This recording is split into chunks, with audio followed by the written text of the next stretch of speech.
குறிப்புகளை நமது சங்கத்தினுடைய செயலர் சகோதரர் வெங்கடேசன் அவர்களை பேச அழைக்கிறேன். அனைவருக்கும் காலை வணக்கம். குப்பாணி முன்னாள் சொன்ன சொல்லுங்க. காலையில் வரல, நீங்க காலையில 10 மணிக்கு உட்காந்து இப்பதான் நைட்டு சாயங்காலம் 5 மணிக்கு இருக்கணும், எனர்ஜிட்டிக்கா இருக்கணும். ஏன்னா நீங்க வந்திருக்க ஸ்பீக்கர் யாருன்னா உங்களுக்கு தெரியும். கனவும் மென்பட வேண்டும் சொல்லுவாங்க, மென்படணும். அதுதான் வழக்கறிஞர் நம்ம ஒவ்வொருத்தருமே அந்தந்த வயசுக்கு ஏற்றாப்புல அந்தந்த பிராக்டிஸ் ஏற்றாப்புல ஒரு ஆசை வச்சுருப்போம். ஒரு 10 வருஷத்துக்குள்ளனா மேஸ்ட்ரேட் ஆயிரம் முடிச்சு போயிடுவோம். அதை தாண்டிட்டோம்னா டிசிஜி ஆகுங்க. அதுக்கப்புறம் தெரியும் அதுக்கப்புறம் லெவல் இருக்கு. இப்படிதான் ஒவ்வொரு வழக்கறிஞர்களும் நினைச்சிட்டு இருக்கோம். அவங்களுடைய வாழ்க்கையில அது ஒரு பெரிய ஒரு கனவு மட்டும் இல்லை, அதோடைய லட்சியமும் கூட இருக்கும். அந்த வகையில் மதுரை வழக்கறிஞர் சங்கம் உயர்நீதிமன்ற கிளை தொடர்ந்து இந்த வகுப்புகளை நடத்திக்கிட்டு இருக்கோம். இன்னைக்கு 13வது வாரம். நீங்க பொதுவாக எல்லா நிகழ்ச்சிகளும் பார்த்தீங்கன்னா இந்த சனி ஞாயிறுன்றது வழக்கறிஞர்களுக்கு மிக ஒரு முக்கியமான நாளாக இருக்கும். ஏன்னா அன்னைக்கு தான் 5 நாள் வேலை பார்த்துட்டு 2 நாள் ஃப்ரீயா இருப்பாங்க. அந்த ஃப்ரீயா இருக்கிறனால சனிக்கிழமை உங்க நேரத்தை நாங்கள் எடுக்கிறோம்னா அது ஒரு முழு காரணம் என்னன்னா உங்களுடைய அர்ப்பணிப்பு தான் அதோடைய வெளிச்சம் அப்படி காட்டுது. தொடர்ந்து நாங்கள் நடத்திட்டு இருக்கோம். தொடர்ந்து நீங்களும் ஆதரவு கொடுத்துட்டு இருக்கீங்க. உங்களுக்கு எல்லாருக்கும் எங்களுடைய சங்கத்தின் சார்பாக மனமார்ந்த நன்றியை வாழ்த்துக்களை தெரிவிச்சுக்கொண்டு சாரை பத்தி சொல்லணும்னா இங்க நிறைய பேருக்கு தெரியும். தமிழ்நாட்டில் அக்ராஸ் தமிழ்நாட்டில் இருக்க ஒரு 80% மேல இருக்க இன்னைக்கு இருக்க நீதிபதிகள் சாரை கிராஸ் பண்ணாமல் இருக்க வாய்ப்பே கிடையாது. நாட் ஓன்லி மேஸ்ட்ரேட் முனிசிபல் டிசிஜஸ் கிடையாது, அட்வொகேட்டே இன்னைக்கு இல்லை. தரப்போட இன்னைக்கு வழக்கு நடத்தி கொண்டு இருக்கின்ற ஒவ்வொரு வழக்கறிஞருமே சாரை சந்திச்சிருக்கணும். அவங்க இந்த ரூபத்திலேயே அவர் கிராஸ் பண்ணிருக்கணும். அந்த வகையில் நானும் ஒரு மாதிரியான சாருடைய ஸ்டூடெண்ட் தான். நானும் திருச்சியில் கிளாஸ் எடுக்கிறப்ப தொடர்ந்து நடத்துவோம். படிப்போம். போய் காலையில் 5 மணிக்கெல்லாம் இங்கேருந்து போயிடுவோம். ஒரு 6-7 பேசுவோம். தொடர்ந்து காலையில் ஆரம்பிப்பாங்க, மத்தியானம் லஞ்ச் டைம் முடிச்சு ஈவினிங் வரைக்கும் இருக்கும். அதாவது ஒரு விஷயம் தெரிஞ்சுக்கிறோம் அப்படின்னா காலேஜில் படித்த 5 வருஷமோ 3 வருஷமோ கட்டுறது கைப்பண்ண தான் அவ்வளோ சின்ன விஷயம் தான். அதை ப்ராக்டிஸ் வர்றப்ப அதை எஸ்டாப்ளிஷ் ஆகி வரும். அதுக்கு மிகப்பெரிய ஒரு எனர்ஜிக்கு தான் சாப்பிடலாம். அவர்கிட்ட நீங்க ஒரு கிளாஸை கேட்டுட்டு போயிட்டோம்னா சிஆர்பிசியோ சிபிசியோ ஐபிசியோ ஏதாவது கேட்டுட்டோம்னா அப்படியே மைண்ட்ல இருக்கும். இப்ப கூட சகோதரி பிரபா சொன்னாங்க, ஒரு கருத்து சொன்னாங்க. அதெல்லாம் எங்களுக்கு இன்னும் ஞாபகம் இருக்கும். அப்படி ஒரு சிறப்பான ஒரு ஸ்பீக்கர் இன்னைக்கு ஒரு நல்ல ஒரு மாமனிதர் நமக்கெல்லாம் கிடைச்ச பெரிய பொக்கிஷம். அவரு மதுரை வழக்கறிஞர் சங்கத்துக்கு இங்க வந்திருக்கிறாங்க. அதுக்கு எங்கள் சங்கம் அவரை வருக என்று மனமார்ந்து வரவேற்கிறோம். தொடர்ந்து நிகழ்ச்சி நடக்கும். வாங்க, ஆதரவு கொடுங்க. நன்றி, வணக்கம், நன்றி. அடுத்ததாக சுகுமாரன் சார் அவர்களை கௌரவிக்கும் விதத்தில் நமது சங்கத்தினுடைய தலைவர் அண்ணன் எம்.கே. சுரேஷ் அவர்களை கேட்டுக்கொள்கிறேன்.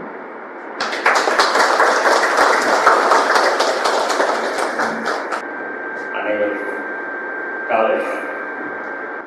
இன்றைய தினம் 13வது வாரமாக இந்த தொடர் வகுப்பு நடைபெற்றுக் கொண்டிருக்கிறது. இன்று காலை 10 மணிக்கு போட்டிருந்தோம். இன்று காலையிலிருந்து பல்வேறு மாவட்டங்களிலிருந்து தொடர்ச்சியாக அலைபேசி மூலமாக தொடர்பு கொண்டார்கள். எங்களால் வர இயலவில்லை, நீங்கள் லைவ்ல போட முடியுமா அப்படின்னு. உடனே ஆஸ்தான வீடியோ ஜானவர்கள் சொன்னேன். சார் ரொம்ப ஷார்ட் டைம் ஆகுது சார் அப்படின்னாரு. எனக்கு தெரியாது, எல்லாரும் விரும்புகிறாங்க. சார் இன்னைக்கு நடத்துறது எல்லாருமே பார்க்கணும்னு நினைக்கிறாங்க. அவங்களுடைய ஆவல்கள் நம்ம பூர்த்தி செய்ய வேண்டிய இடத்துல நம்ம இருக்கோம். எனக்காக நீங்கள் கொஞ்சம் உடனே செய்யுங்க அப்படிங்க. சரி சார் அப்படின்னாரு. அதனாலேயும் இன்னைக்கு கொஞ்சம் காலவாரம் ஆகிடுறது. காலவாரத்துக்கு ஏன்னா அவங்க நேரத்தில் நான் ரொம்ப எடுத்துக்கக்கூடாது, அதுக்காக மன்னிப்பு கேட்டுக்கிறேன். சாரை பொறுத்த வரைக்கும் இங்கே வர்றதுக்கு நேரடியாக நான் பேசவே இல்லை. அவருடைய சிஷியர்களுக்கு இந்த நேரத்தில் மகா சமூக சாருக்கு நான் என்னுடைய நன்றியை தெரிவிக்க கடமைப்பட்டிருக்கிறேன்.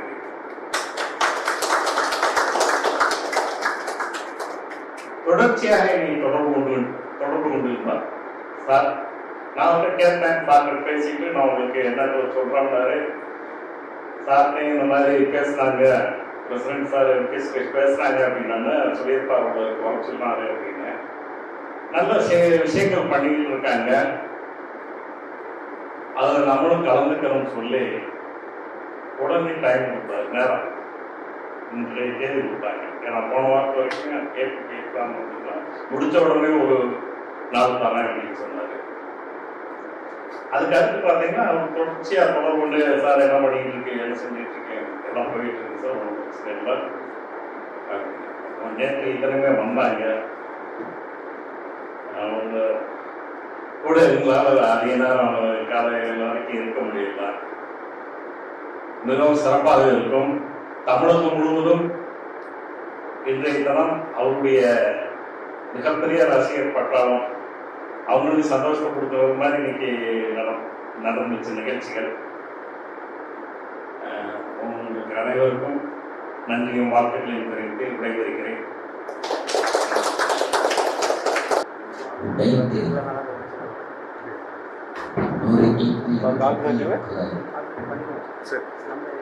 பலகீனமான இந்த குரலை வைத்துக் கொண்டு உங்களின் எதிர்பார்ப்புகள் எல்லாம் நான் எந்த அளவுக்கு சரி செய்ய போகிறேன் என்று எனக்கு தெரியவில்லை.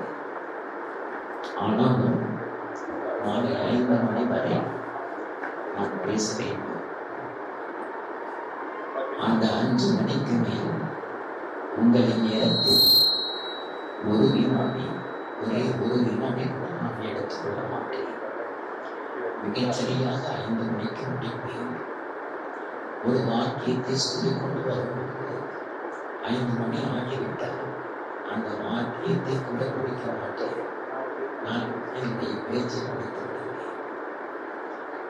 உங்களின் அறிவிப்பை பார்த்தேன்.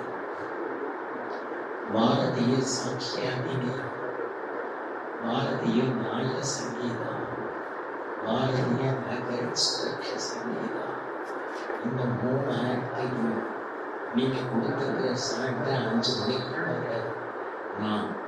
நான் முடிக்கணும். 2026 ஏப்ரல் மாதம் வரப்போகிற தேர்தலில் அரசியல் கட்சியை சேர்ந்தவர்கள் யாருமே ஜெயிக்காமல் அந்த 234 தொகுதிகளிலேயும் இண்டிபெண்டன்ட் கேண்டிடேட்ஸ் மட்டுமே ஜெயித்திருக்கிறார்கள். அந்த இண்டிபெண்டன்ட் கேண்டிடேட்ஸ் தான் நாளைக்கு வரப்போகிற ஆட்சியை அமைக்கப் போகிறார்கள் என்ற நிலைமை கூட வந்தாலும் வரலாம். ஆனால் நான் இந்த 3 ஆக்டையும் 5 மணிக்குள்ளார முடிச்சுன்னு சொல்லி கனவு காணுவது கூட எதுவரையும் முடிக்கிறதோ அது வரையில் அதுதான் மிகச்சிறந்த கருத்து. எனக்கு பிடித்தமான ஒரு திரைப்பட வசனம் உண்டு.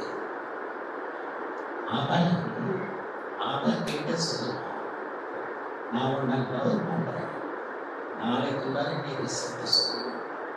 அதுக்கு அவன் சொல்லலைன்னா நாளை மறுநாள் சொல்லுவேன், அப்புறம் 10 நாள் கழிச்சு சொல்லுவேன், அப்புறம் 1 மாசம் கழிச்சு சொல்லுவேன். அது மாதிரி இன்னைக்கு 5 மணிக்குள்ள முடியலன்னா அடுத்து என்ன, அடுத்தது சொல்றேன், அப்புறம் வந்து சொல்றேன். நான் இப்போ பாரதிய நியாய சங்கீதாக முதல்ல எடுத்துக்கலாம். பாரதிய நியாய சங்கீதா 2023. உங்க கையில வேராட்டி இருக்கணும்னு நான் எதிர்பார்க்கிறேன். வேராட்டியில செல்வா இருக்குன்னு சொன்னாங்க. வேராட்டி கையில் இருந்தா நான் சொல்றதை அண்டர்லைன் பண்ணிருந்தேன். அதிலிருந்து தான் கஷ்டம். வேராட்டியில செல்வம் பாட்டுக்கு எதெல்லாம் அண்டர்லைன் பண்ணிக்கிறதுனா, நான் தலைவர் கிட்ட சொல்லியிருக்கிறேன், அந்த செல்வம் மட்டும் வச்சுக்கிட்டு உங்களுக்கு ஒரு ஆணி கொடுக்க சொல்றேன். அந்த ஆணியால முக்கியமான பகுதியில அந்த செல்போன்லையே போட்டு வச்சிருக்கேன். கையில எப்ப பார்த்தாலும் வேராட்டி இருந்துகிட்டே இருக்கணும். வேராட்டி தான் அவங்க போடுவாங்க. அதுதான் அதுதான் வேரண்டி இல்லாம வெளியில வரவே கூடாது. பாரதிய நியாய சங்கீதக்குள்ள நுழைவதற்கு முன் ஏற்கனவே இந்தியன் பீனல் கோட்ல இருந்து இப்போது பிஎன்எஸ் எடுக்கப்பட்டது எவை? ஐபிசில இருந்தது, ஆனா இப்ப ரிமோட். அது ஒரு 10 ஐட்டம் இருக்கு. 1 2 3 4 5 6 7 8 9 10 10 ஐட்டம் டோட்டலி டேக்கன் அவே. அதுல முதல்ல செக்ஷன் 14 ஐபிசி இப்ப கிடையாது. சர்வென்ட் ஆஃப் இப்ப கிடையாது. அப்புறம் செக்ஷன் 18, அப்புறம் செக்ஷன் 50. செக்ஷன்னா என்ன அப்படின்னே ஒரு டெஃபினிஷன் இருக்கு, கிடையாது. அப்புறம் 53A, அப்புறம் 124A செடிஷன் ராஜதுரோகம், அது இப்ப கிடையாது. 153AA 153AA அதுவும் இப்ப கிடையாது. அடுத்து 264 இருந்து 267 வரை இப்ப கிடையாது. அப்புறம் 310 and 311 தக்கு, அது பற்றி இப்ப கிடையாது. அடுத்து 377 unnatural offense, அதுவும் இப்ப கிடையாது. 497 adultery, அதுவும் இப்ப கிடையாது. இப்படி 10 ஏரியாஸ்ல ரெஃபர் ஆகி இருக்கிற இந்த சட்டப்பிரிவுகள் இப்ப நாம பார்க்க போற பிஎன்எஸ்ல இதில் எதை எடுத்தது வரையும் ஓகே.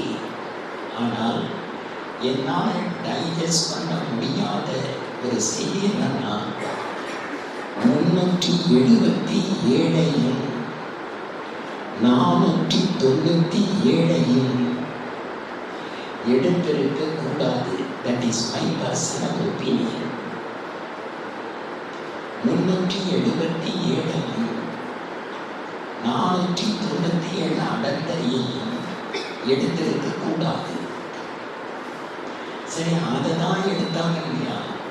அதற்கு பதிலாக ஈக்குவலண்டா என்னை கேட்டுவிட்டாவது ஏதாவது ஒரு சட்டம் அதையும் செய்யல. இதனுடைய தூரத்தின் விளைவு என்ன தெரியுமா? ஒரு ஆண் ஒரு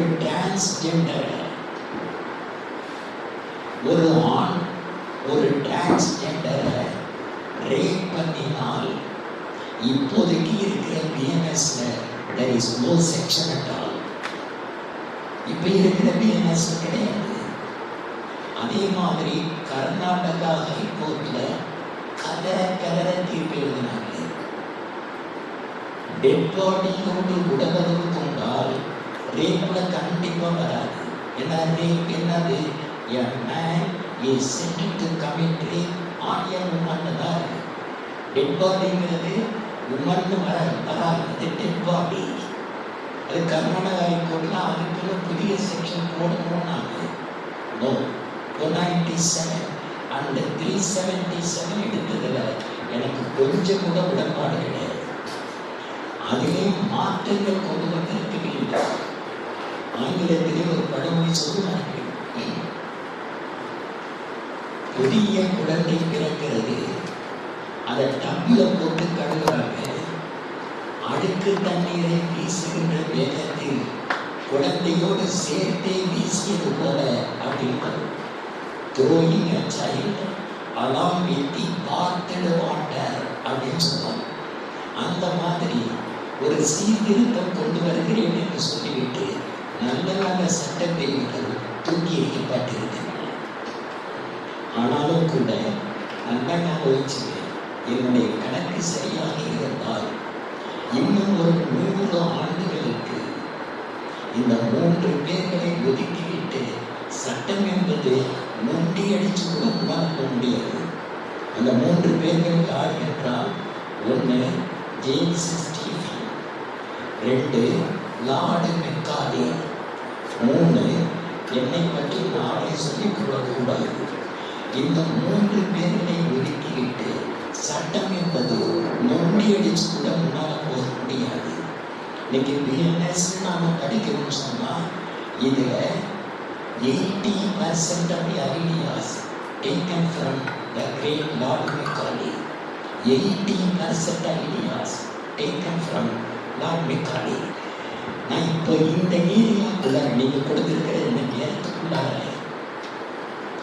ஐபிசியிலிருந்து பாரதிய நியாய சங்கீதா எந்தெந்த இடத்திலெல்லாம் வேறுபட்டு போகிறது அதை நான் அதை சொல்லும்போது along with the major authorities அதையே நான் சொல்றேன்.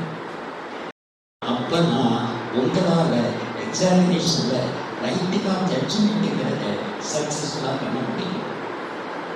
மார்ஷலிங் ஆஃப் ஃபேக்ட்ஸ் அப்படின்னு சொல்லுவாங்க. சில வழக்கில் ஃபேக்ட்ஸ் ரொம்ப தெளிவா இருக்கும். ஜட்ஜ்மெண்ட் எழுதுகிற நீதிபதி எழுத தெரியாம போட்டு குழப்பி விட்டுருவாங்க. ஆனால் சில ஜட்ஜஸ் இருக்கிறாங்க, ஃபேக்ட்ஸ் ரொம்ப காம்ப்ளிகேட்டடாக இருக்கும். ஆனால் அவங்க அதை வரிசைப்படுத்துறதுலேயே அந்த திறமையை காட்டி ரொம்ப பியூட்டிஃபுல்லாக இருக்கும். Marshalling of facts technical word அதுதான். எதை முதல்ல சொல்றது, எதை அடுத்து சொல்றது, இது எப்படி உங்க கைக்கு வரும் என்றால் ஜட்ஜ்மெண்டை மேக்சிமம் தெரிந்து படிச்சாதான் இந்த ஆர்ட் உங்களுக்கு கை வரும். அதனால I recommend the reading of full judgments. நான் ஆரம்பிக்க போறது intra territorial affairs and extra territorial affairs. உள் மண்டல குற்றங்கள், இது வெளி மண்டல குற்றங்கள். உள் மண்டல குற்றங்கள், இன்னொன்று வெளி மண்டல குற்றங்கள். Section 2 IPC. இப்ப இருக்கிற பிஎன்எஸ்ல அது செக்ஷன் 1 சப்செக்ஷன் 3 பிஎன்எஸ். அது இன்னொரு முக்கியமான செய்தியை நான் சொல்ல விரும்புகிறேன். பல பேர் என்ன செய்யறாங்க, சப்செக்ஷன் சொல்றதுக்கு பதிலாக சப்கிளாஸ் சப்கிளாஸ்ங்கிறாரு. அது கேட்கும் போதெல்லாம் ஒரு கைண்ட் ஆஃப் ஹீட். சப்கிளாஸ் எங்க சொல்றது, சப்செக்ஷன் எங்க சொல்றது, நான் இப்போ டெமான்ஸ்ட்ரேட் பண்ணி சொல்ற பாருங்க. ஒரு மேட்டரை குறிப்பிட்டு அதுக்கு பக்கத்தில் ஹைஃபன் போட்டு 1, 2, 3 அல்லது ஏ பி சின்னு வந்ததுன்னா அது எல்லாம் கிளாஸஸ். CLAUSES classes. அந்த ஹைஃபன் இல்லாமல் கீழே 1, 2, 3 வந்தா அதெல்லாம் சப்செக்ஷன்ஸ். இந்த பேஸ் டிஃபரன்ஸ் புரியும். நான் உதாரணத்துக்கு சொல்றேன். இப்படி ஒரு செக்ஷன் இருக்கு, 15 பிராக்கெட்ல 3 ஏ அதுக்கப்புறம் 1 இப்படி இருக்கு. இதை எப்படி சொல்றது, section 13 subsection 3 class A sub clause 1 section, subsection and subclass. இப்படிதான் வரிசை வரணும். அதுக்குத்தான் உங்களை ரிக்வெஸ்ட் பண்ணி கேட்கறது, நீங்க தமிழ் காப்பில் படிக்க வேண்டிய 2 ஆக்ட், 2 லா. ஒன்று ஜூரிஸ்ப்ரூடென்ஸ், 2 இன்டர்பிரேஷன் ஆஃப் ஸ்டாட்யூட்ஸ்.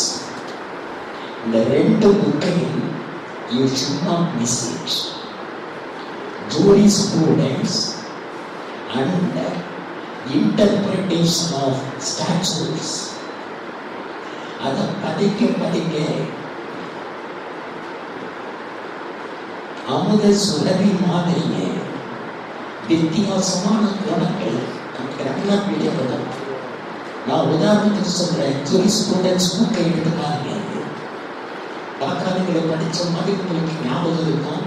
வீட்டில் போய் ஜன நடமாட்டம் இல்லாத இடத்துல வச்சிருக்கீங்க அந்த புக்கை, அதை எடுத்து மிரட்டி பாருங்க. பொசேஷன் என்பதற்கும் ஓனர்ஷிப் என்பதற்கும் எவ்வளவு அழகான வேறுபாடுகள் தெரியுமாங்க.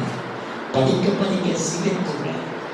ஜூரிஸ்ப்ரூடென்ஸ் அண்ட் இன்டர்பிரேஷன் ஆஃப் ஸ்டாட்யூட்ஸ், அதில் வரும் இந்த செய்தி.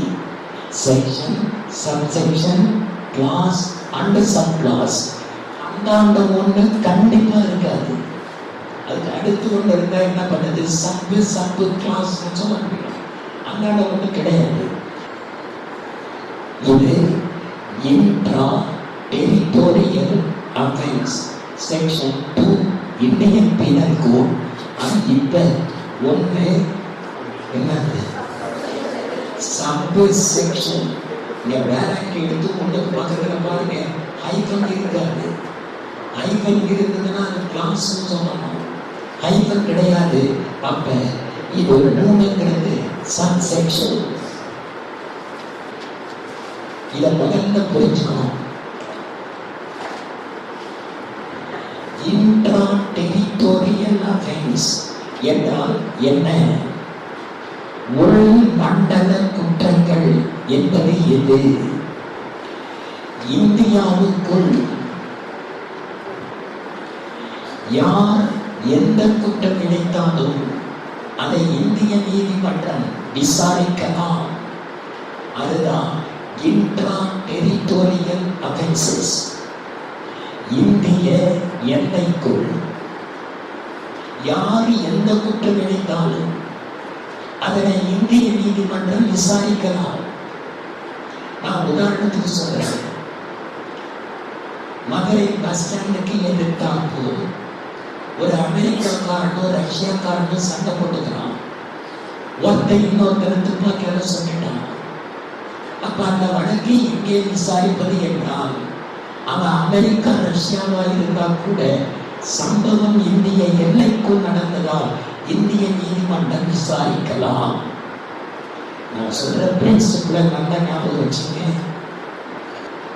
குற்ற விசாரணை என்பது நபர் சார்ந்தது இல்லை, அது இடம் சார்ந்தது. யார் அந்த குற்றத்தை செய்தார்கள் என்பது முக்கியமல்ல, அந்த குற்றம் எங்கே இழைக்கப்பட்டது அதைத்தான் பார்க்கணும்.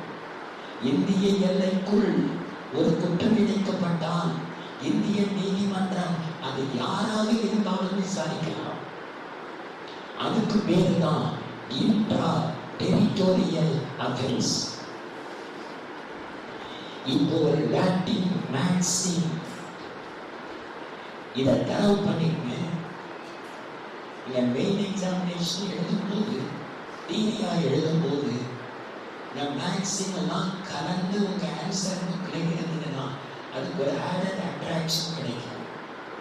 அதே மாதிரி நீங்க எழுத போற எக்ஸாமினேஷன் எதுவாக இருந்தாலும் preliminary objective type question கூட குறைஞ்சது we can expect 5 questions on legal maxims.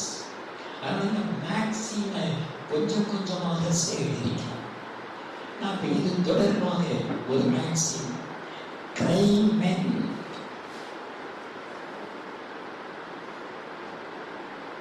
track it,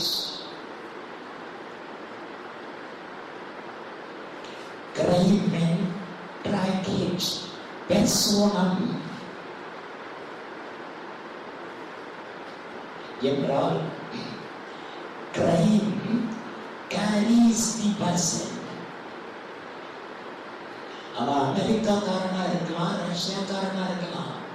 அவன் இங்க அந்த கிரைம் கமிட் பண்ணதுனால சட்டம் அவனை இந்தியாவுக்குள் கொண்டு வருகிறது. Crime and bracket personal intra territorial அஃபென்ஸ்ல ஐபிசிக்கும் பிஎன்எஸ்க்கும் ஒரு பெரிய வித்தியாசம் கிடையாது. ஆனால் extra territorial offence section 1 subsection 3 1 subsection 4 and 5 BNS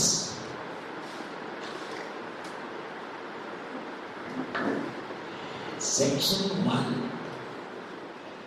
குறிப்பாக subsection 5 இதுதான் extra territorial offence. Extra territorial offence என்றால் என்ன? நான் இன்னொரு செய்தி சொல்றேன்.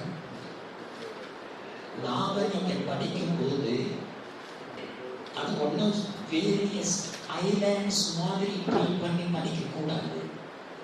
ஒன்றை படிக்கும் போதே அதோடு தொடர்பு பட்ட வேறு சட்டம் அல்லது வேறு ஏரியாவில் இருக்கிற சட்டப்பிரிவுகளையும் சேர்த்தே பார்க்கணும்.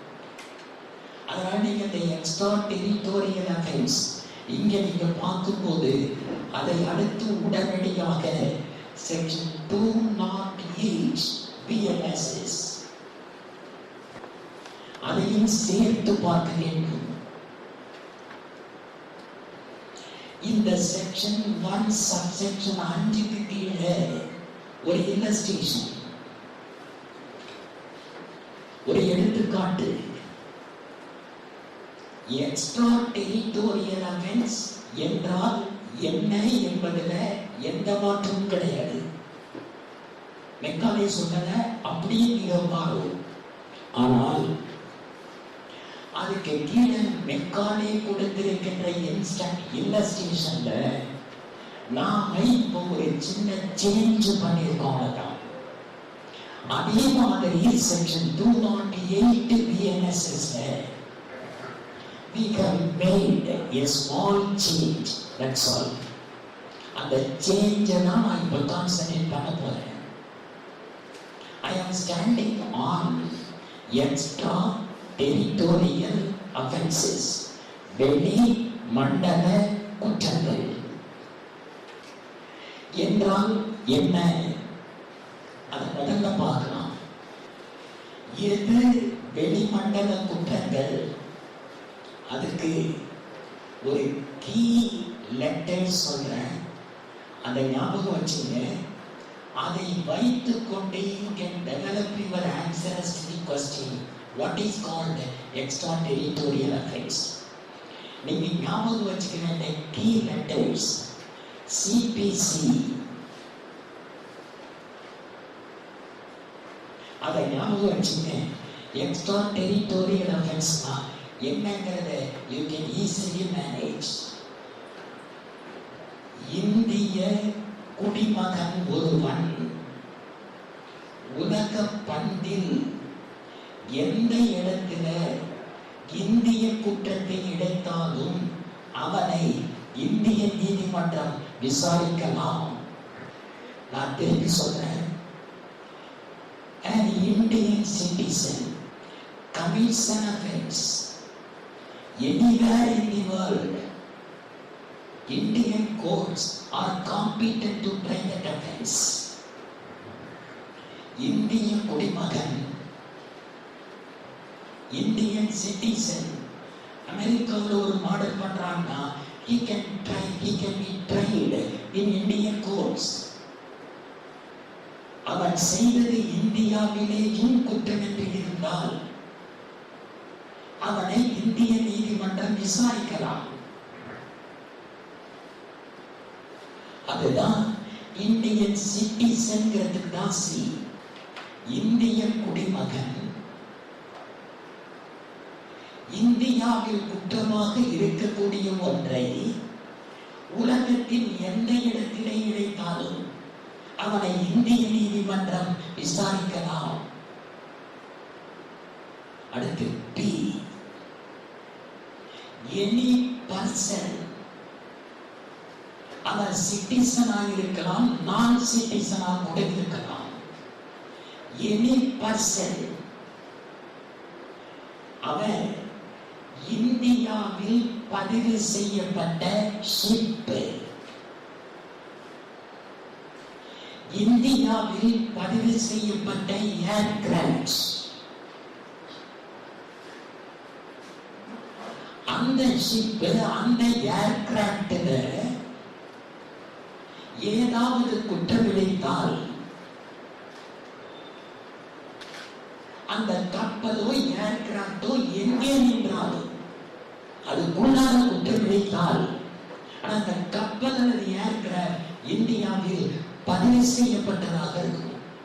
அது எங்கே நின்றாலும் அதுக்குள்ளான ஒரு இந்திய குற்றத்தை இழைத்தால் அவனை இந்திய நீதிமன்றம் விசாரிக்கலாம்.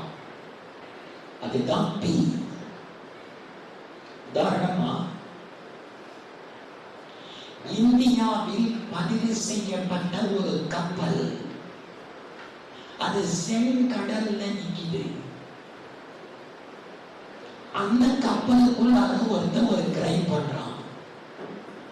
அப்ப இந்திய நீதிமன்றம் அதை விசாரிக்கலாமான்னு கேட்டால் the answer is yes, விசாரிக்கலாம். அது எங்கே நின்றாலும். இப்ப நான் ஒரு டெக்னிக்கல் வேர்டை யூஸ் பண்றேன்.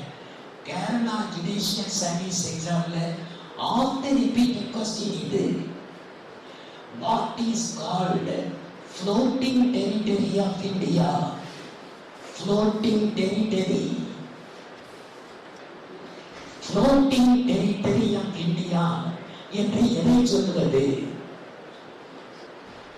இந்தியாவில் பதிவு செய்யப்பட்ட ஒரு கப்பல் அல்லது இந்தியாவில் பதிவு செய்யப்பட்ட ஒரு ஏர்கிராப்ட் அது எங்கே நிறுத்தப்பட்டிருக்கிறதோ அந்த area floating territory of India. ஃப்ளோட்டிங்னா மிதக்கிறது. அடுத்து சி, இந்தியாவுக்கு வெளியே இருந்து கொண்டு இந்தியாவுக்குள் இயங்கிக் கொண்டிருக்கின்ற கம்ப்யூட்டர் ரிசோர்சஸ் அதை ஸ்பாயில் பண்றது, வைரஸ் புகுத்துவது. இந்தியாவுக்குள் கம்ப்யூட்டர் ரிசோர்சஸ் ஸ்பாயில் பண்றது. இந்தியாவுக்கு வெளியே இருந்து கொண்டு செய்தால் கூட இந்திய நீதிமன்றம் விசாரணை நடத்தலாம். இதுதான் extra territorial offence. Extra territorial அஃபென்ஸ்னா என்ன அர்த்தம்? சிபிசி ஞாபகத்துக்கு கடைசி சி என்ன? Computer resources. பி என்ன? Any person inside a super aircraft registered in India. First C என்ன?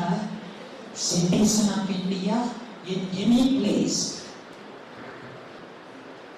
இதுதான் எக்ஸ்ட்ரா டெரிட்டோரியல் அஃபென்ஸ். இதுக்கு கீழே மெக்காலே ஒரு உதாரணம் எழுதியிருப்பாரு. அதை நாம கொஞ்சம் மாற்றியிருக்கோம். முதல்ல மெக்காலே எழுதின உதாரணம், A who is a citizen of India commits a murder in Uganda, he can be tried and convicted of murder in any place in India in which he may be found. ஒரு இந்திய குடிமகன் Uganda நாட்டில் போய் ஒரு கொலை செய்தால் கூட அவனை இந்திய நீதிமன்றம் விசாரிக்கலாம். மெக்காலே எழுதினது. அதுல இப்ப நாம என்ன பண்ணிருக்கோம்னா உகாண்டாங்கிற கண்ட்ரி பெயரை எடுத்துட்டோம். That's all. இப்ப இருக்கிற உதாரணம் செக்ஷன் 1 சப்செக்ஷன் 5க்கு கீழே பாருங்க. A who is a citizen of India commits a murder. அடுத்துதான் மாத்திருக்கிறோம். In any place without and beyond India. ஏற்கனவே இருந்தது in Uganda. அதை இப்ப இப்படி மாத்திருக்கோம்னா in any place without and beyond India. இந்தியாவுக்கு வெளியே எந்த இடமாக இருந்தாலும். அடுத்து இந்த குற்றத்தை இந்த நபர்கள் இந்தியாவுக்கு வெளியே இழைக்கிறார்கள். இந்திய நீதிமன்றம் விசாரிக்கலாம்னு சொல்லியாச்சு. இப்ப இந்த கேஸ் பாருங்க, உகாண்டாவில் ஒரு மர்டர் நடக்குது. அவளை இந்திய நீதிமன்றத்துல விசாரிக்கலாம். எந்த ஊர்ல விசாரிக்கிறது? ஒரு பிரைம் கொஸ்டின். தமிழ்நாட்டிலையா, பாம்பேலியா, மெட்ராஸ்லியா, மதுரையிலையா, கும்பகோணத்திலையா, எங்கே விசாரிப்பது? அந்த கொஸ்டினுக்கான ஆன்சர் செக்ஷன் 208 BNSS. ஏற்கனவே இது இருந்தது 188 CRPC. இப்ப இருக்கிறது 208 BNSS. 208 BNSS.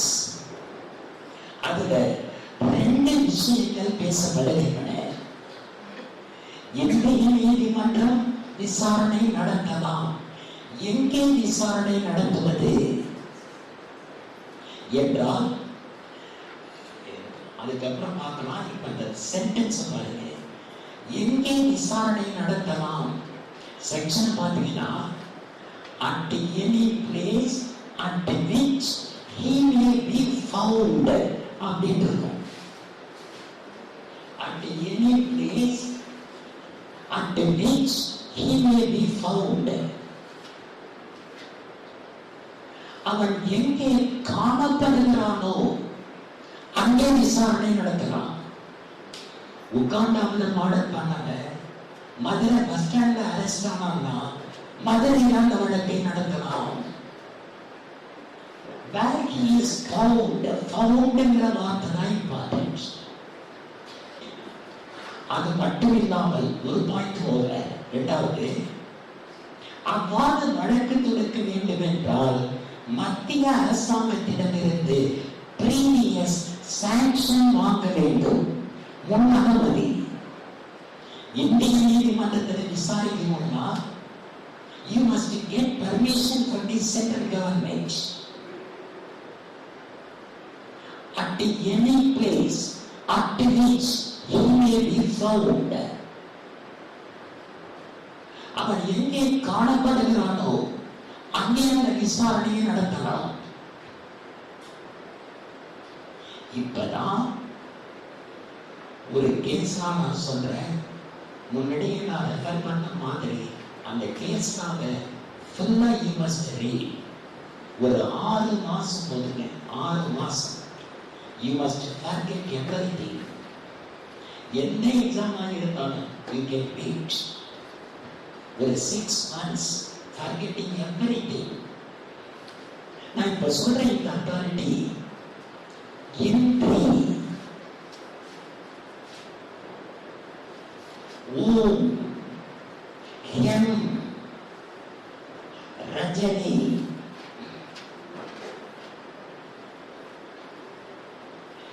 எப்படி ஓம் எம் ரஜினி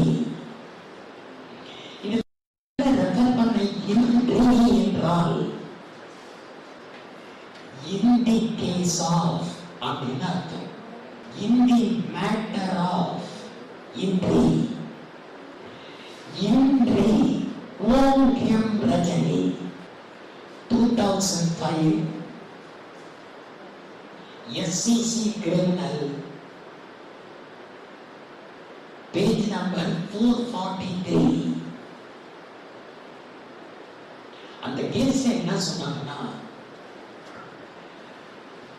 அந்த குற்றம் செய்தவன் எங்கே காணப்படுகிறானோ என்று இருந்தால் கூட அது அதை எப்படி அர்த்தப்படுத்திக் கொள்ள வேண்டும் என்றால், அந்த குற்றத்தினால் பாதிக்கப்பட்ட நபர் எங்கே வழக்கு தொடுக்க நினைக்கிறானோ அந்த நீதிமன்றம் விசாரிக்கிறார். Choice of the victim of the offence, அதாவது ஓம் பிரஜன் என்று சொன்னாங்க.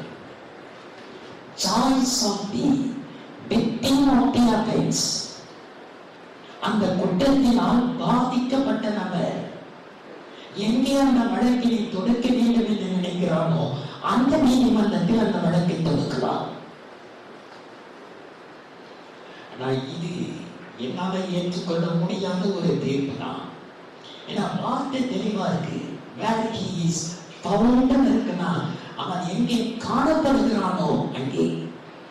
ஆனா சுப்ரீம் கோர்ட்ல என்ன சொல்றாங்க, விக்டிம் நினைச்சா அங்கே வேணா போடலாம். அப்படி ஒரு பொருள் விளக்கம் கொடுத்ததற்கு சுப்ரீம் கோர்ட் ஒரு பேரே சொல்லுது. This is called purposive interpretation, நோக்கம் சார்ந்த பொருள் விளக்கம். Purposive, PURPOSIVE, purposive interpretation. இப்படிப்பட்ட சூழ்நிலைகள் தான் புதிதாக வந்த BNSல at any place at which he may be found, அதையும் வச்சுக்கிட்டு ஆர், இதுதான் புதிதாக. Or where the offense is registered,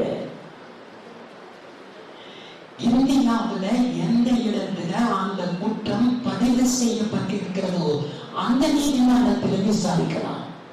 R அல்லது, அதனால இப்போதைய பொசிஷன் என்ன, விக்டிம் எங்க நினைக்கிறானோ அங்க போடலாம், அல்லது எங்கே அந்த குற்றம் பதிவு செய்யப்பட்டிருக்கிறதோ அங்கே போடலாம்.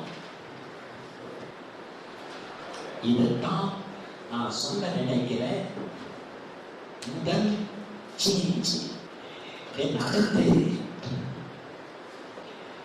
இந்தியன் பீனல் கோடுல இல்லாத ஒரு டெஃபினிஷன் புதிதாக சேர்க்கப்பட்டிருக்கிறது. அதுதான் செக்ஷன் 2 கிளாஸ் 3. நீங்க மேராட்டிக் இருந்தா பாருங்க, அந்த சப்செக்ஷன் நான் சொன்னேன், ஏன்னா ஹைபன் கிடையாது. இங்க செக்ஷன் 2ல பாருங்க, ஹைபன் போட்டு அதுக்கு கீழே 1 2 3 வரும். ஹைபன் இருந்தா அடுத்து வர்றதெல்லாம் you must call it as class. அதனால் செக்ஷன் 2 கிளாஸ் 3 சைல்டு என்றால் யார்? இந்த டெஃபினிஷன் ஏற்கனவே இந்தியன் பீனல் கோட்ல புதிதாக சேர்க்கப்பட்டிருக்கிறது. சைல்டுனா யார் என்பதை BNSல நீங்க படிக்கின்ற போது section 2 clause 12, section 2 clause 35 of the JJ Act 2015, அதையும் you must cover. Juvenile Justice Act 2015ல செக்ஷன் 2 கிளாஸ் 12 சைல்டு என்பது யார்? அதே செக்ஷன் 2ல கிளாஸ் 35 ஜுவனைல் என்பது யார்? சைல்டு என்பதை குழந்தைன்னு அர்த்தப்படுத்திட்டு ஜுவனைல் என்பதை இளம் சிறார் அப்படின்னு அர்த்தப்படுத்திக்கலாம். சைல்டு என்பது யார்? ஜுவனைல் என்பது யார்? இங்க BNSல சைல்டு யார்? முதல்ல let us complete BNS section 2 class 3 BNS means any person below the age of 18, below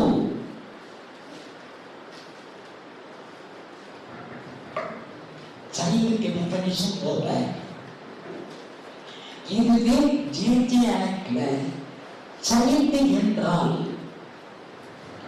who has not completed 18 years of age, not completed null. Child means who has not completed 18 years of age. And juvenile என்றால் section 2 class 35 juvenile என்றால் a child below the age of 18, below the age of 18. இதுல சொல்றதுக்கு வேற எதுவும் கிடையாது. புதிதாக சேர்க்கப்பட்டது section 2 class 3 which is on child. அதை நீங்க பார்க்கும்போது JJ ஆக்டையும் you must cover. எப்படி அதை ஞாபகம் வச்சுக்கிறதுனா சைல்டுனா JJ ஆக்ட்ல சைல்டுனா நாட் கம்ப்ளீட்டட் சீன் வருது பாருங்க, அதை ஞாபகம் வச்சுக்கிறது. இன்னொன்று என்ன, below the age of 18. Section 29 of Indian Penal Code.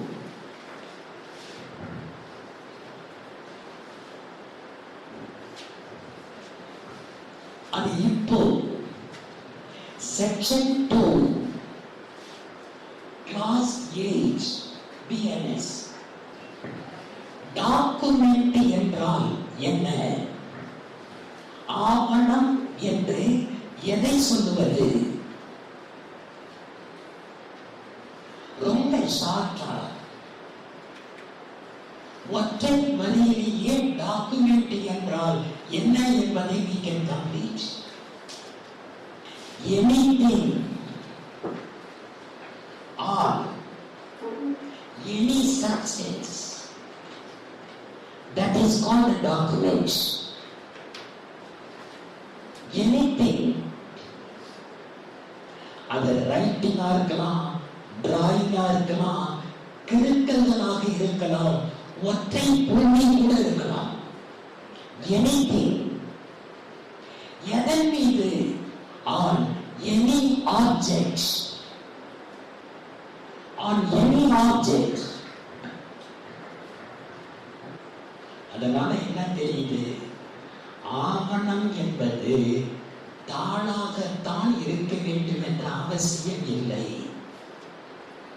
அந்த போட்டோ கூட டாக்குமெண்ட்னு சொல்லலாம். ஏன்னா அதுல என்ன இருக்குது, படம் இருக்குது, எழுத்து இருக்குது.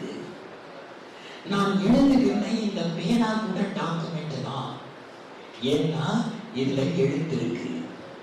இந்த போர்டு கூட டாக்குமெண்ட் தான், ஏன்னா இதுல எழுத்து இருக்குது.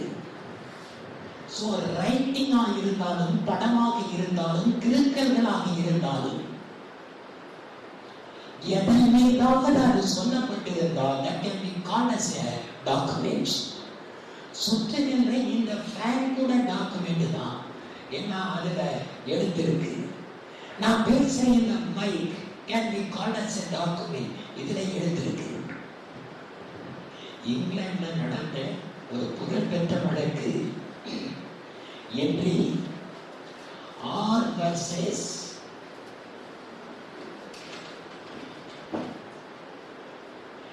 டெல்லி. இந்த கேஸ்ல பச்சை குத்தப்பட்ட கை, that can also be called as a document. ரோட்ல போகும்போது இரு பக்கங்களிலும் மரங்கள் இருக்கின்றன. அந்த மரங்கள் எல்லாம் டாக்குமெண்டான கேட்டாங்க. எப்ப டாக்குமெண்ட் ஆகும்? அந்த மரத்துல எண்கள் போடப்பட்டால் காமன் சென்ஸ் அதை அப்ளை பண்ணி சொல்லுங்க. இது ஒரு மரம். அந்த மரத்துக்கு கீழே 2 லவர்ஸ், பாய் அண்ட் கேர்ள், உட்கார்ந்து பேசிட்டு இருக்காங்க. அவங்க பேச ஆரம்பிச்சது அதிகாலை 3 மணி. அந்த பேச முடிச்சது அடுத்த நாள் அதிகாலை 3 மணி. அந்த 2 பேரும் அந்த மரத்தை விட்டு போகும்போது என்ன செஞ்சுட்டு போறாங்க? போகும்போது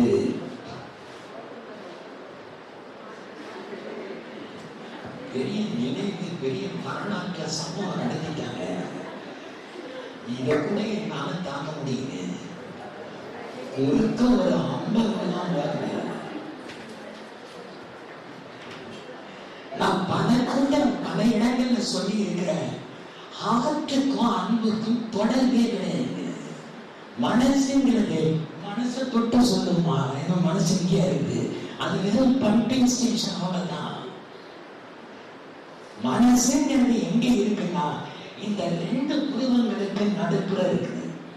அதனால ஏதாவது ஞாபகம் வரலன்னா கூட இங்க தட்டினீங்கன்னா ஞாபகம் வந்துடும். மனசுங்கிறது நீங்க லவ் சிம்பல் போடணுமா, இப்படி போட்டு தொட 2 பொருள் நடுப்புற ஒரு போட்டு நீங்க இது எப்படி லவ் சிம்பல்? நான் 2 ஆளுங்களை தேடிட்டு இருக்கேன். நான் மைக் குடிச்சு பேச ஆரம்பிச்ச காலத்துல இருந்தே எல்லாத்தையும் நான் சொல்லிட்டேன். ஒருத்தர் ஹெல்ப் பண்ண மாட்டேன்றாங்க. நீங்களாவது பண்றீங்களான்னு 2 பேரை நான் தேடிட்டு இருக்கேன். ஒண்ணு இதை கண்டுபிடிச்சா பாருங்களா ஆகல. 2வது பலகாரத்துல உப்பு மாவுன்னு ஒன்ன கண்டுபிடிச்சா பாருங்க, உடனே கூடாது. செத்து போன பிறகு திருப்பி அவனை தூக்கல இருக்கும். 2 பேரை தேடிட்டு இருக்கிறேன். கண்ட மலை சொல்லுவேன். 2 பேரை நான் மிஸ் பண்ணவே கூடாது. நான் சாகிறது காட்டியும் 2 பேரையும் பார்த்து நான் கேள்வி நிறைய கேட்டுட்டாரு. இதுல போய் அம்ப விட்டேன்னா செத்துருவாங்க. போகும்போது அந்த மரத்துல அவங்களுடைய அடையாளத்தை பொறிச்சு வச்சுட்டு போறாங்க பாருங்க. அப்படி பொறித்து வைக்கப்பட்டதற்கு பின் அந்த மரம் கூட என்ன ஆயிடுது? கொடியேற்றாங்க. கீழே கல்வெட்டு இருக்கு. அந்த கல்வெட்டு can also be called as a document. ஏன்னா any object அதுல எது எழுதப்பட்டிருந்தாலும் குறிக்கப்பட்டிருந்தாலும் that can be taken as a document. ஆனால் இப்ப நாம படிக்கிற பிஎன்எஸ்ல ஒரு புதிய செய்தியை சேர்த்திருக்கிறாங்க. வேலைக்கு இருந்தா அண்டர்லைன் பண்ணிங்க. and includes மேலிருந்து 3வது வரி and includes electronic and digital record.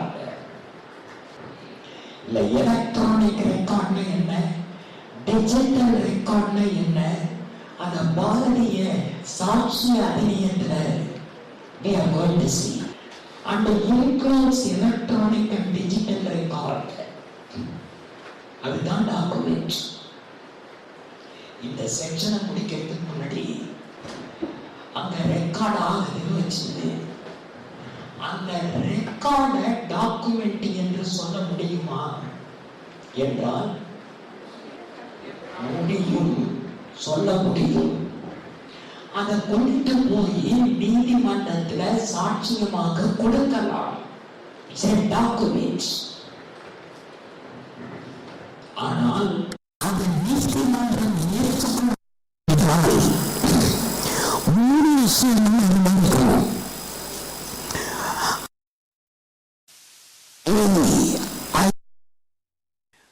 ஒரு கீவேர்ட் யார், அந்த 3ம் பதிவு செய்யப்பட்ட அந்த ரெக்கார்டர்ல இருந்ததென்றால் that can be admitted as evidence. A stands for அந்த ரெக்கார்ட்ல அக்யூரசி இருக்கணும், துல்லியத்தன்மை. இருந்தால் தான் that can be admitted. Justice P.N. Prakash அவர்கள் மெமரி இது எல்லாமே டாக்குமெண்ட்ஸ். அக்யூரசி இருக்கணும், துல்லியத்தன்மை. 2, ஐடென்டிட்டி ஆஃப் வாய்ஸ், குரலை பற்றிய அடையாளம் தெளிவா இருக்கணும்.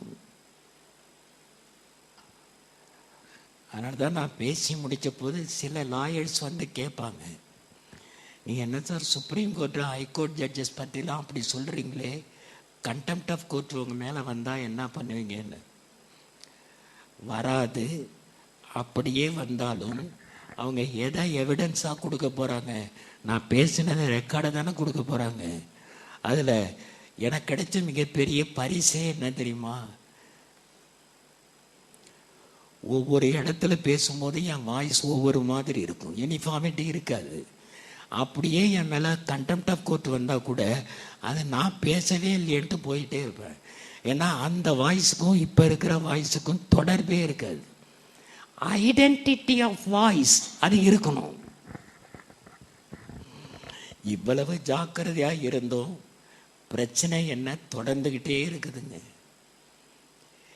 எப்போ வேணாலும் எனக்கு எது வேணாலும் ஆகிவிடலாம் அப்படிங்கிற சூழ்நிலை என்னை சுற்றி இருந்துகிட்டே இருக்குது. ஒரு ஊரில், மதுரையில் இல்லை, வேற ஒரு ஊரில் முத நாள் நைட்டு நான் கிளாஸில் பேசுகிறேன். நான் பேசுகிற அந்த பில்டிங்க்கு வெளியில் காட்டி, இன்னைக்கு நைட்டு இந்த இடத்துல ஒரு மர்டர் நடக்குதுன்னு வச்சுங்க அப்பன்னு சொல்லி பேசிட்டு நான் போயிட்டேன். சோதனையாக அன்னைக்கு நைட்டு அதே இடத்துல ஒரு மர்டர். பிரச்சனை எப்படி வருது பார்த்தீங்களா? போலீஸ் ஸ்டேஷனில் இப்பெல்லாம் லைப்ரரி ஓப்பன் பண்ணுறாங்களாம்.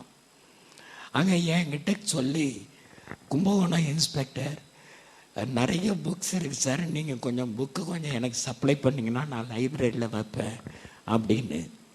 நல்ல மனசோடு தாங்க ஒரு 50-60 புக்கு அனுப்பி வச்சேன். அடுத்த நாள் எனக்கு இன்ஸ்பெக்டர்கிட்ட லெட்டர் வருது.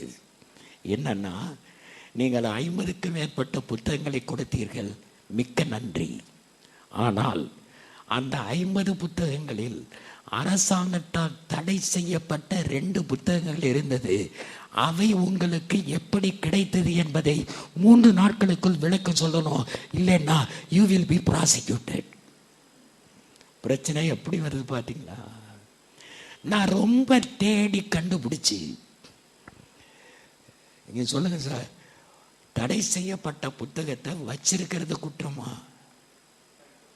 பேன் பண்ணிட்டாங்க, என்கிட்ட இருக்கு, அது குற்றமா? என்னுடைய லைப்ரரி நீங்க வந்தீங்கன்னு சொன்னா ஒரு ஷெல்ஃபுக்கு மேலே ஹெட்டிங்கே கொடுத்துருக்குறேன், இந்திய அரசாங்கத்தால் தடை செய்யப்பட்ட புத்தகங்கள் ஒரு ஷெல்ஃப் முழுக்க இருக்கு. ஆபாசம்ங்கிறதுக்காக லேடி சாட்டர்லிஸ் லவ்வர் அப்படின்னு ஒரு புக்கை தடை பண்ணாங்க. அந்த புக்கே என்கிட்ட 5 காப்பி இருக்கு. தடை செய்யப்பட்ட புத்தகத்தை வைத்திருப்பது குற்றம் அல்ல.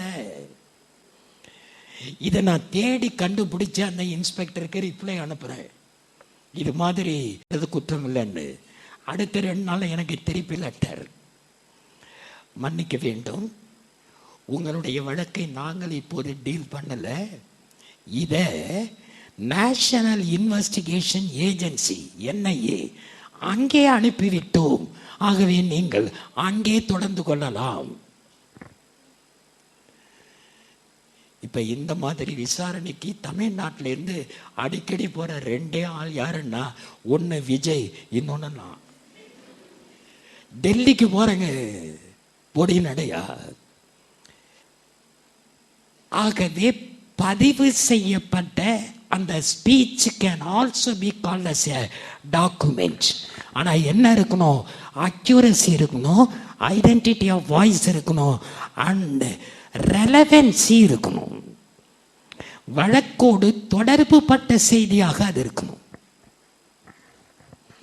அப்படி இருந்தால் மட்டும்தான் recorded items can be produced as a document. இந்த வழக்கு தான், இதை சொன்ன வழக்கு தான் AIR 2010 supreme court, page number 965. இன்றி துக்காராம் இந்தியன் பீனல் கோடில் செக்ஷன் 8 இருந்தது.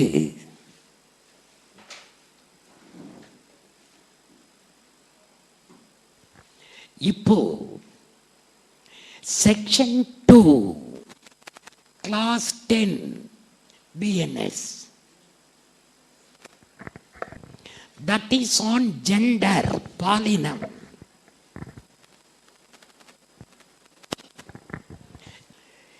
ஏற்கனவே இந்தியன் பீனல் கோட்ல டிரான்ஸ்ஜெண்டர் 3ஆம் பாலினம், தேர்டு ஜெண்டர் அப்படின்னு சுப்ரீம் கோர்ட்டு ஒரு கேஸில் டிரான்ஸ்ஜெண்டருங்கிற பேரெல்லாம் வேண்டாம், அதை தேர்டு ஜெண்டர்னு சொல்லுங்க அப்படின்னு சொன்ன கேஸ் எது? இன்றி நால்சா அப்படிங்கிற கேஸில் தான். NALSA நால்சாவுக்கு எக்ஸ்பேன்ஷன்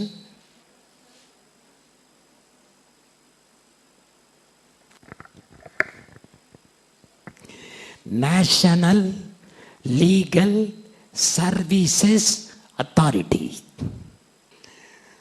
இன்றி நால்சாங்கிற கேஸில் சுப்ரீம் கோர்ட்டு பல ஆண்டுகளுக்கு முன்னாலேயே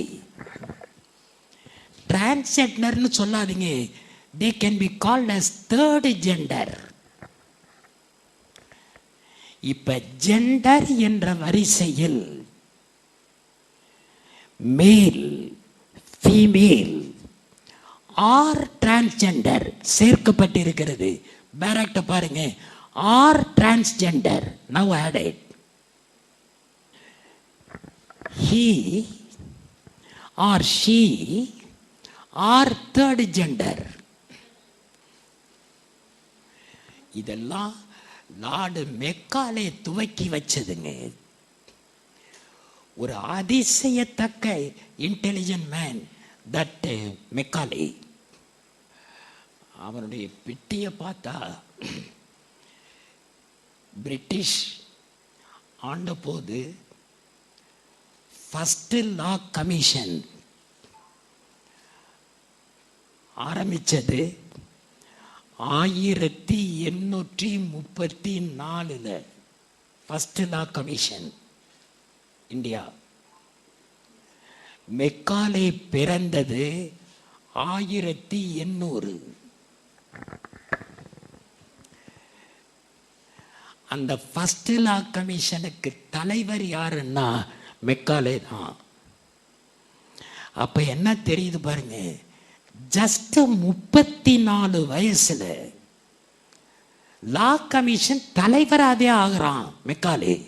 என்னால் பஞ்சாயத்து உறுப்பினர் கூட ஆக முடியல.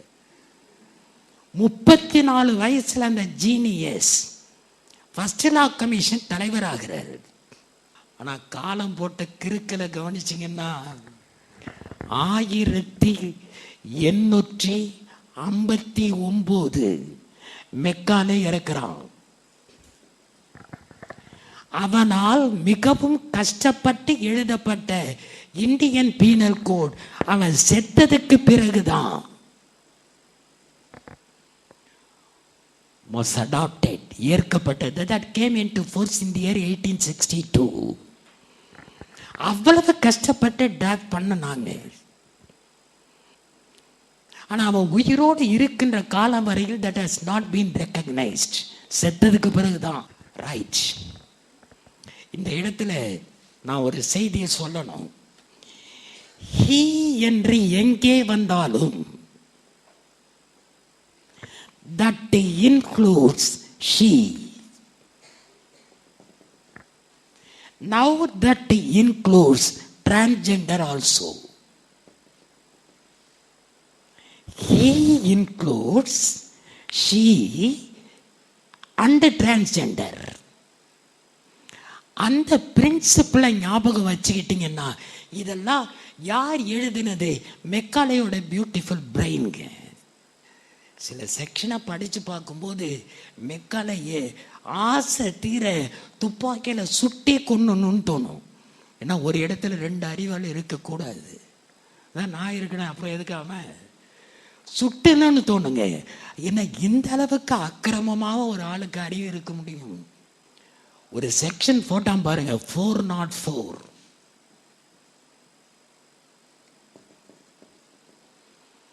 அந்த ஒரு செக்ஷனுக்காகவே இந்திய நீதிமன்றங்கள் எல்லாவற்றையும் நான் மெக்காலேக்கு இலவசமாகவே எழுதி வச்சிடலாம். 404 என்ன தெரியுமா? ஒரு ட்ரெயின் ஆக்சிடென்ட் நடக்குது. அதில் கழுத்து நிறைய நகைகளோடு ஒரு பெண் இறந்து போய் கிடக்கிறா. அப்போ ஒருத்தன் வந்து அந்த கழுத்திலிருந்து நகைகளை அறுத்துக்கிட்டு போறான். இது தெஃப்ட்ல வருமா என்றால் ஆன்சர் இஸ் நோ. தெஃப்டா இருந்தாலும், ராபரியா இருந்தாலும், டெக்காய்டியா இருந்தாலும், எக்ஸ்டார்ஷனா இருந்தாலும், ஒரு நபருடைய பொசெஷன்ல இருக்கிறதை எடுத்தாதான். Dead body cannot be called as a ஒரு நபர். அதை யோசிச்சான். அப்ப டெட் பாடி என்பது நபர் இல்லையே, அப்ப அது தெஃப்ட் வராதே, மிஸ்அப்ராப்ரியேஷன் வராதே. அப்ப என்ன பண்றதுன்னு சொல்லி அதுக்குன்னே ஒரு செக்ஷன் எழுதுறான். அதுதான் செக்ஷன் 404. யாராவது எங்கேயாவது முடியுமாங்க? அவன் நாட்டில் அடல்ட்ரி என்பது குற்றமாக கருதப்படவில்லை. ஆனா இந்தியாவில் அதை குற்றமாக ஆக்கணும் பாருங்க. நாம அதையும் தூக்கி விட்டு எறிஞ்சிட்டோம். 497 தப்புங்க, அது ரொம்ப தப்பு. அதே மாதிரி 377 அன்நேச்சுரல் அஃபென்ஸ், அது இருக்கணும். தப்பா நினைக்காதீங்க, நீங்க நினைச்சா கூட பரவாயில்ல. ஒரு நபர் மிருகத்தோடு உடல் உறவு கொண்டால் இப்ப அது குற்றமே கிடையாதுங்க. ஏற்கனவே 377 இருந்தது என்று இருந்த போது 377 கீழே சார்ஜ் இருந்தது. Now that is no offense. 377 497 எடுத்ததே supreme court செஞ்ச ஹிமாலயன் பிளண்டர். கேஸ் வரும், கண்டெம்ட் ஆஃப் கோர்ட் வருமா சார்? வருமா வராதா? சூப்பர். நான் மாற்றணுங்கிற அவசியம் இல்லை, அது ஆட்டோமேட்டிக்கா மாறிடும். நான் இப்ப சொல்ல வந்தது, கையில பேராக்ட் இருந்தால் அதுல 144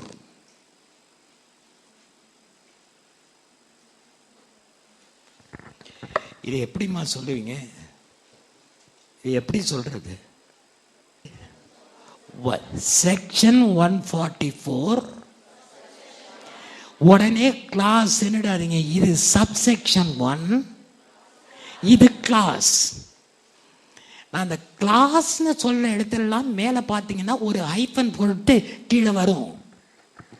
144 that is on maintenance. அதுல என்ன இருந்ததுன்னா, டிய பாருங்க, ஒரு ஃபாதர் அல்லது மதர் அவர்களை கைவிட்டு விட்டு சன்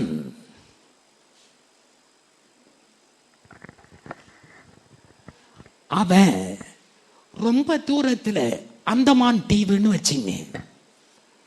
அந்தமான் தீவுல ஒரு மாதத்திற்கு 10 லட்சம் வருமானம் வரக்கூடிய வேலையில் இருக்கான். இவங்க 2 பேரும் மதுரைக்கு பக்கத்துல ஒரு ரிமோட் வில்லேஜ், சாப்பாட்டுக்கே வழி இல்லாம இருக்கிறாங்க.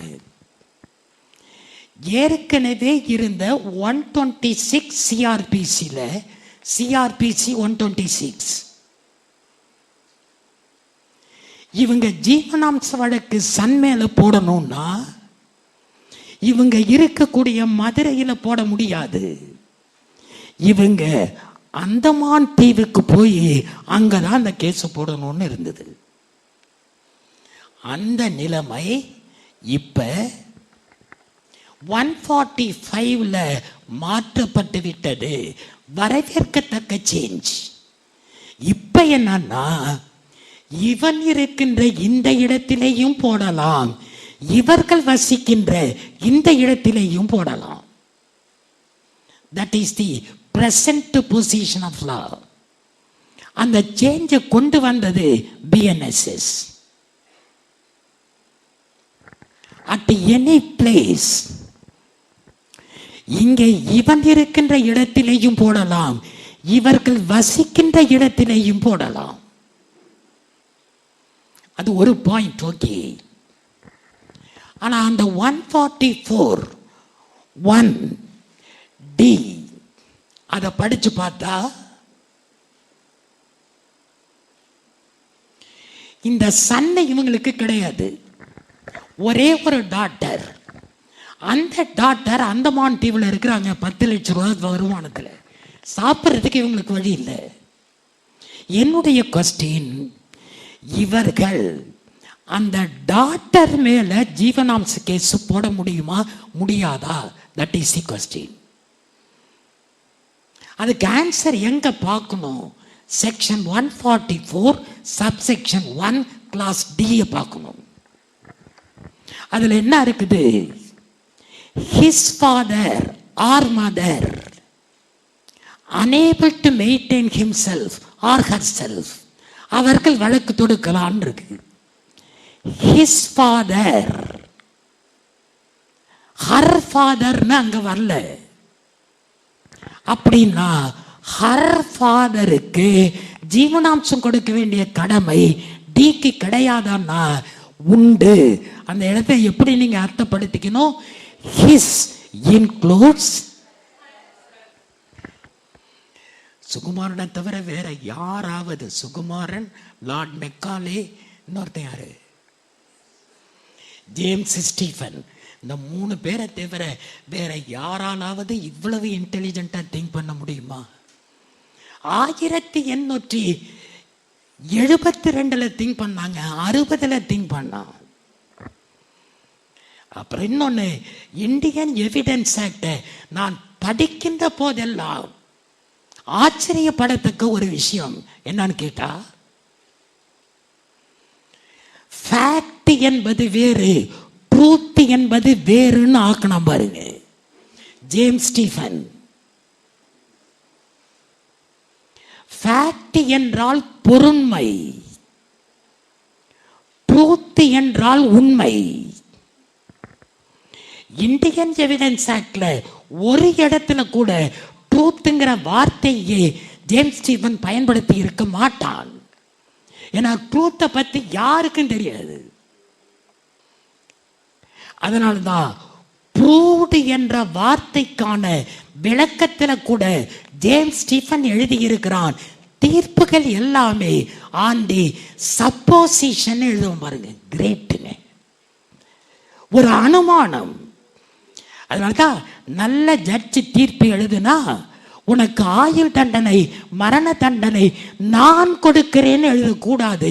இந்த நீதிமன்றம் கொடுக்கிறது, இந்த நீதிமன்றம் கருதுகிறது. That's all. ட்ரூத் என்பதை பற்றி ஜேம்ஸ் ஸ்டீஃபன் ஒரு இடத்துல கூட சொல்லல. அதிகமா பயன்படுத்தப்பட்ட வார்த்தையே ஃபேக்ட்ங்கிறது தான்.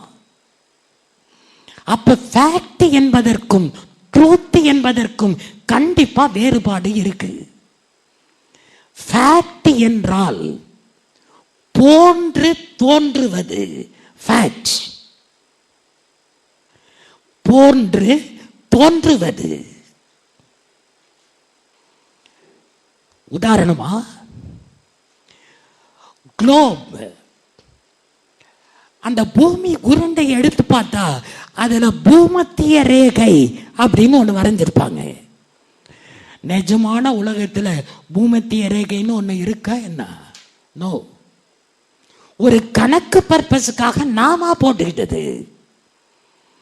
சூரியன் கிழக்கே உதயமாகி மேற்கே மறைகிறது. சூரியன் என்ன மறையுதா என்ன? பகல் நேரங்களில் நிலா கிடையாது, இல்லாமையா போயிடுது. நமக்கு தெரியல, தட்ஸ் ஆல். அதாங்க ஃபேக்ட். ஆனா ட்ரூத் என்பது இருப்பது அப்படியே போன்று இருப்பது ஃபேக்ட், நிஜமா இருப்பது ட்ரூத். உதாரணத்துக்கு கேட்கிறேன், ஆண்கள் எல்லாம் வீரம் மிக்கவர்கள், ஃபேக்டா ட்ரூத்தா? சரி. பெண்கள் எல்லாம் அழகானவர்கள், ஃபேக்டா ட்ரூத்தா? அது ஃபேக்ட் இல்ல, ட்ரூத் இல்ல, வெறும் வதந்தி. சோ ஃபேக்ட் என்பது வேறு, ட்ரூத் என்பது வேறு. அந்த ரெண்டையும் வித்தியாசம் ரொம்ப 100% கான்சியஸோட எழுதுறாங்க. ஒரு இடத்துல கூட ட்ரூத்ங்கிற வார்த்தையை பயன்படுத்தல. ரைட். நவ் நான் சொல்ல நினைச்சது 144(1)(d)க்கு கீழே ஹிஸ்ன்னு வர்ற இடத்துல ஆர் ஹர்ங்கிறது யூ கேன் ஆட். ஆயிட்டீங்க, போஸ்டிங் போட்டாச்சு. எந்த ஊர்ல? கும்பகோணம் கொடுத்தா வேண்டான்றீங்களா? கும்பகோணத்தில் நீங்க ஜட்ஜா இருக்கிறீங்க, அதான் உங்க சேம்பர். அந்த சேம்பர்லேருந்து நீங்க வந்து உங்க சேர்ல உட்காருங்க பார்ப்போம். அங்கிருந்து வாங்கம்மா, சேம்பர் இதாம்மா சேம்பர். சேம்பர்லேருந்து வர்றீங்க, வந்து இந்த சேர்ல உட்காடுறீங்க, இந்த டயஸ் சேர்ல உட்காடுறீங்க. வாங்க.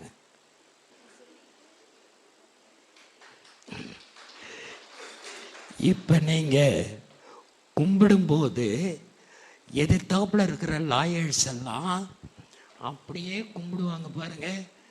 அவங்க உங்க மேல மரியாதை செலுத்துறாங்கிறது ஃபேக்டா ட்ரூத்தா? அப்பட்டமான ஃபேக்ட். ஒரு லாயர் கோர்ட்டு கால் உள்ளார என்டர் ஆகும் போதே இப்படியே வந்தாருன்னா அன்னைக்கு ஏதோ பிரச்சனை இருக்குன்னு அர்த்தம். ரைட். ஃபேக்டுக்கும் ட்ரூத்துக்கும் லைஃப்ல நிறைய எக்ஸாம்பிள் இருக்குது, அதை பார்க்கணும். இந்த நடிப்புத்தனம்லாம் லாயருக்கு வேண்டாங்க. That is my personal opinion. ஒவ்வொரு தடவை எந்திரிச்சு போகும்போதும் இப்படி போய்ங்கிற தேவையே கிடையாது. இங்கே வரும்போது உள்ளார வரும்போது கொஞ்சம் சேரை கொடுத்தா ரைட். அப்படியே உள்ளார வரும்போதும் சேரை அப்படியே இழுத்து விட்டு உட்காரதெல்லாம் வேண்டாங்க. பாரதிதாசன் எழுதுவாரு, தென்றல் வந்து போனதற்கு சுவடா உண்டு அப்படின்னு எழுதுவார். தென்றல் காற்று அடிச்சதுன்னா வந்து போனதுக்கு சுவடா இருக்கு. அந்த மாதிரிங்க ஒரு பஞ்சு மேல பூ விழுந்தா எப்படி சத்தமே கேட்காதோ அப்படி கோர்ட்டு உள்ளார உங்க பிஹேவியர் இருக்கணுங்க. கோர்ட்டு பிஹேவியர் சரியா இருந்துருச்சுன்னா 25% உங்க கேஸ் நீங்க ஜெயிக்கிறீங்கன்னு அர்த்தம்.